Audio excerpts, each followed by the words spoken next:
The dust swirled around the wooden platform in the center of Millfield's town square, where the monthly livestock auction was coming to an end.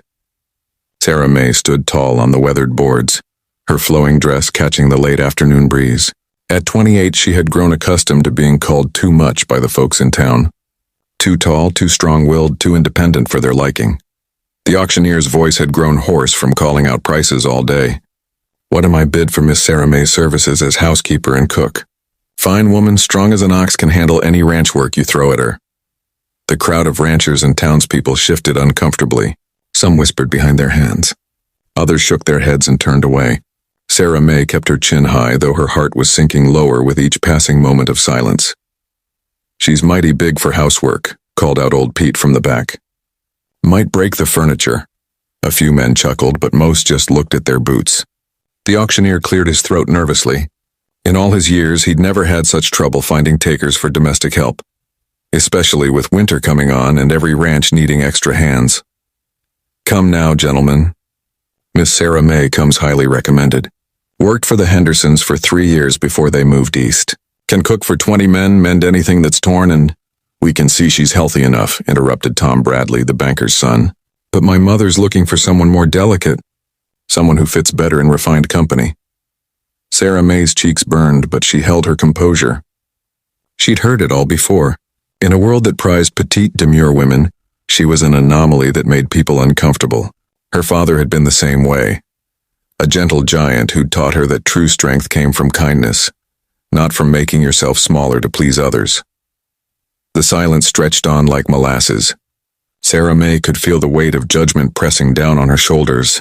Just when she thought she might have to step down in defeat, a voice spoke up from the edge of the crowd. "I'll take her." Every head turned toward the voice.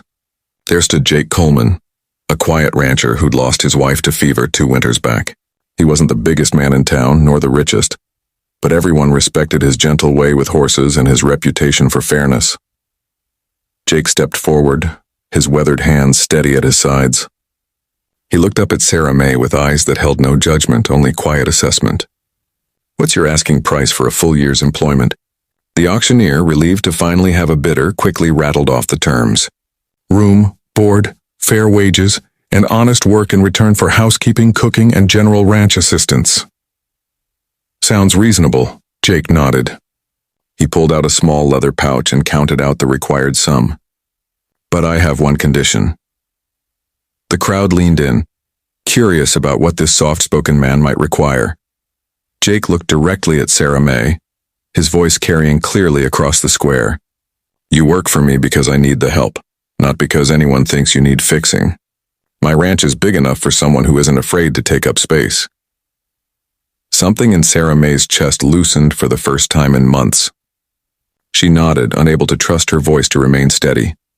As Jake helped her down from the platform, his calloused hand warm and steady in hers, he said quietly, "My Martha was tall too.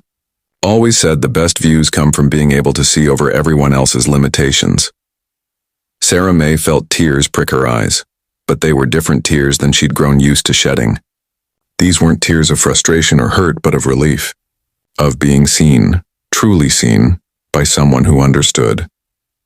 "Thank you," she whispered as they walked toward his wagon.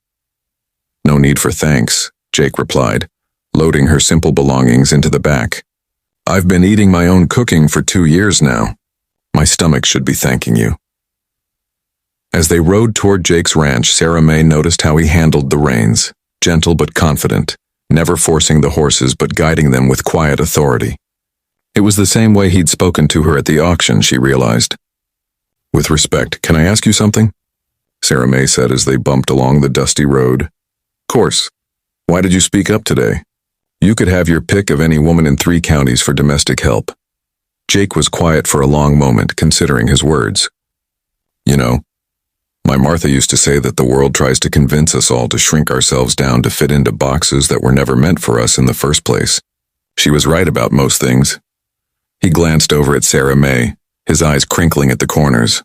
"Besides, my house has high ceilings and wide doorways. Built it that way on purpose.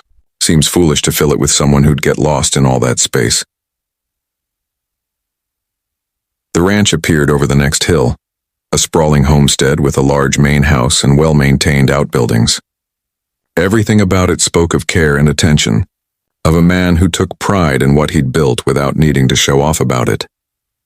Over the following weeks, Sarah May settled into a rhythm that felt more natural than anything she'd experienced in years. Jake treated her like a partner rather than hired help, asking her opinion on everything from which fields to plant next spring to how to gentle a skittish mare. In the evenings, they'd sit on the wide front porch, Sarah May mending clothes or preparing vegetables for the next day's meals, while Jake worked on tack or whittled small wooden figures that he claimed were just for practice but were clearly gifts in waiting. "You know," Sarah May said one evening as the sun painted the sky in shades of orange and pink, "I spent so many years trying to make myself smaller that I forgot what it felt like to just be myself." Jake looked up from the bridle he was repairing. "How's it feel now?"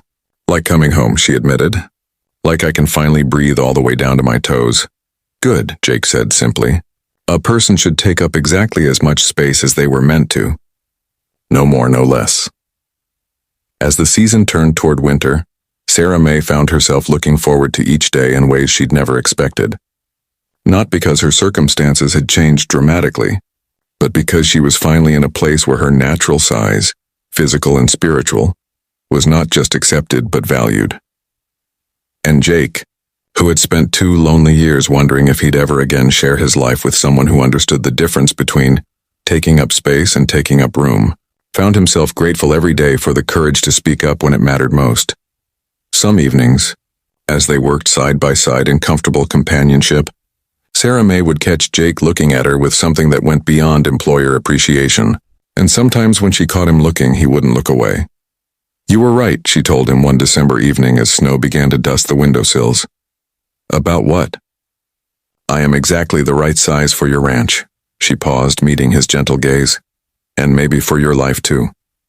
Jake set down his work and reached across the space between their chairs to take her hand. "Sarah May," he said quietly, "you're not just the right size. You're exactly what I've been waiting for, even when I didn't know I was waiting." Outside, the wind whistled softly around the eaves of the house with the high ceilings and wide doorways, built for people who weren't afraid to take up the space they were meant to fill.